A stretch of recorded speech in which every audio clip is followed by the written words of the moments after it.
Question number 15. Mr. Ramnath owns a house at Kanpur, municipal value rupees 30,000, of the fair rent 36,000 per annum. तो municipal value given है और ये fair rent 36,000.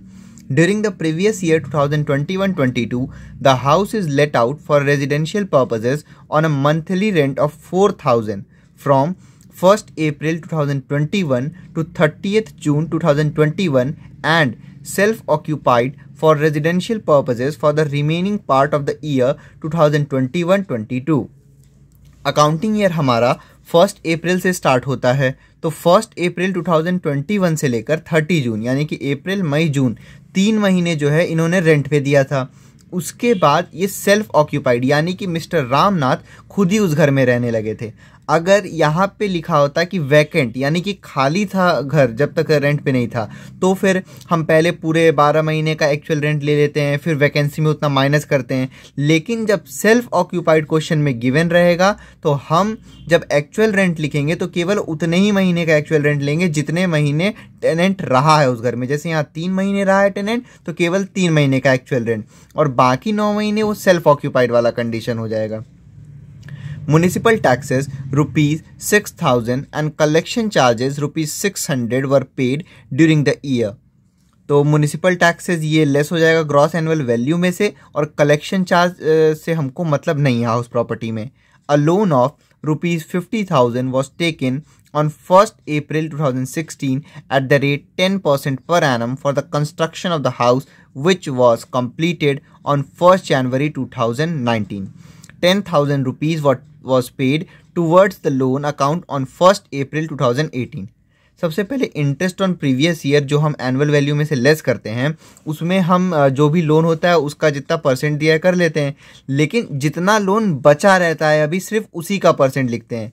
यहाँ पे बोला गया है जो 50,000 का लोन इन्होंने ले रखा था 1 अप्रैल को, उसमें से 10,000 इन्होंने पे कर दिया है 2018 में ही। तो अब जो लोन बचा है केवल 50,000 माइनस 10,000 यानी कि केवल 40,000 बचा है। तो जब इंटरेस्ट ऑन प्रीवियस ईयर आप लिखोगे तो केवल 40,000 का 10% यानी कि 4,000। और इंटरेस्ट ऑन कंस्ट्रक्शन पीरियड तो 1 अप्रैल 2016 से स्टार्ट होगा और 1 जनवरी 2019 को कंस्ट्रक्शन कंप्लीट हुआ है, तो इससे जस्ट पहले जो 31 मार्च यानी कि 31 मार्च 2018 तक इंटरेस्ट ऑन कंस्ट्रक्शन कैलकुलेट होगा। Compute is taxable income from house property for the assessment year 2022-23। Solution देखते हैं 15 का। सबसे पहले हम फॉर्मेट बना देंगे इसका। computation of taxable income from house property for the assessment year 2022-2023। सबसे पहले हम टैक्सेबल इनकम जब निकालते हैं हाउस प्रॉपर्टी का, तो इस क्वेश्चन में हम देखते हैं जैसे क्वेश्चन नंबर 15 में स्टैंडर्ड रेंट नहीं दे रखा है, इसका मतलब ये नॉट कवर्ड वाला कंडीशन है। तो नॉट कवर्ड वाले से सॉल्व करेंगे। सबसे पहले म्यूनिसिपल वैल्यू लेते हैं, फिर एक्चुअल रेंट लेते हैं और फेयर रेंट लेते हैं। म्यूनिसिपल वैल्यू क्वेश्चन में गिवन है 30,000 रुपीज़। एक्चुअल रेंट जो है वो दिया हुआ है 4,000 रुपीज़, और केवल 3 महीने के लिए ही किराए पे था, इसलिए केवल 3 महीने का एक्चुअल रेंट लेंगे यानी कि 12,000 रुपीज़। अगर वैकेंसी होती तो हम यहाँ पूरा ले लेते और वैकेंसी ग्रॉस एनुअल वैल्यू में से लेस करते, लेकिन यहाँ जो रेस्ट ऑफ द 9 मंथ्स बच गए हैं अब उन महीनों में मिस्टर रामनाथ जो हैं वो खुद रह रहे हैं वहाँ पे, इसलिए हमको यहाँ पे केवल उतने ही महीने लेना है जितने महीने टेनेंट रहे थे। तो फेयर रेंट दे रखा है यहाँ पे 36,000 रुपीज़। अब इन तीनों में से जो ग्रेटर है वही हमारा ग्रॉस एनुअल वैल्यू हो जाता है 36,000 रुपीज़। ग्रॉस एनुअल वैल्यू में से हम लेस करते हैं 3 चीज़। सबसे पहला municipal tax,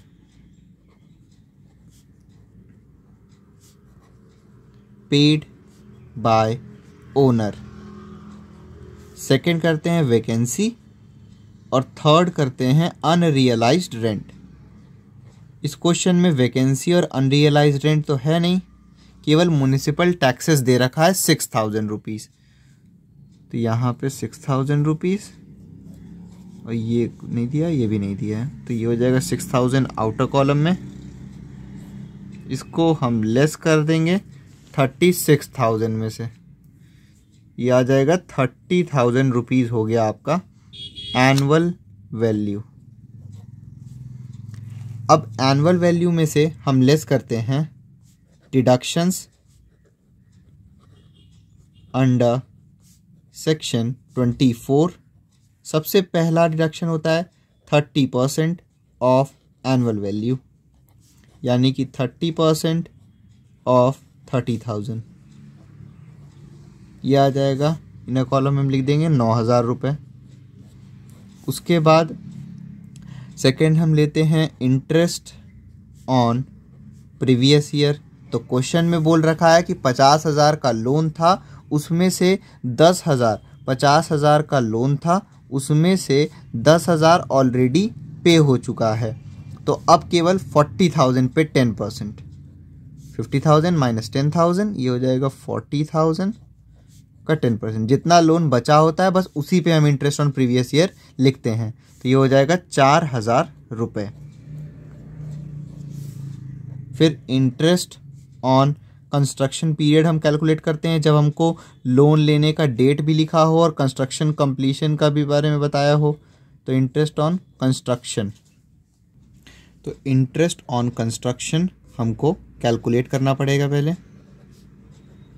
interest on construction, तो ये लोन लिया गया था 1 अप्रैल 2016 को, 1 अप्रैल 2016 को। तो ये वाला अकाउंटिंग ईयर 16 वाला ख़त्म होगा 31 मार्च को नेक्स्ट ईयर, यानी कि 2017। फिर 1 अप्रैल 2018, ऐसे ही हम करते करते उस डेट तक जाएंगे जिस डेट पे कंस्ट्रक्शन कंप्लीट हुआ है। तो 1 अप्रैल 2018 वाला जो है वो ख़त्म होगा 31 मार्च 2019। उसके बाद ये स्टार्ट होगा, सॉरी ये गलत मैंने लिख दिया है, 31 मार्च 2017 के बाद आएगा 1 अप्रैल 2017, क्योंकि भाई ये 31 मार्च है तो उसके बाद अप्रैल आएगा उसी ईयर में।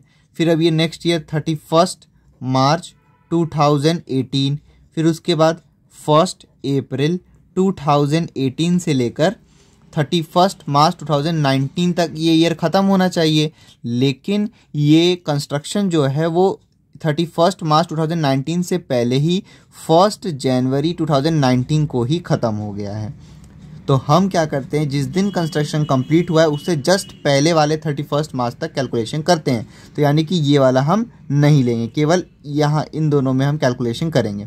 यहाँ ये मैंने गलती से 1 अप्रैल 2018 लिख दिया था, ये आप लोग ध्यान रखिएगा। 31 मार्च 2017 है तो उसके बाद फिर ये अप्रैल आएगा उसी ईयर का, फिर नेक्स्ट ईयर 31 मार्च 2018, फिर 1 अप्रैल 2018, और यहाँ पे कंस्ट्रक्शन हमारा कंप्लीट हो गया है। तो लोन था कितना यहाँ पे 50,000 रुपये का, और इंटरेस्ट दे रखा है इसमें 10%, और पूरे 12 महीने हैं इन दोनों के बीच में, तो ये हो गया 12/12, ये आ जाएगा आपका 5,000 रुपीज़।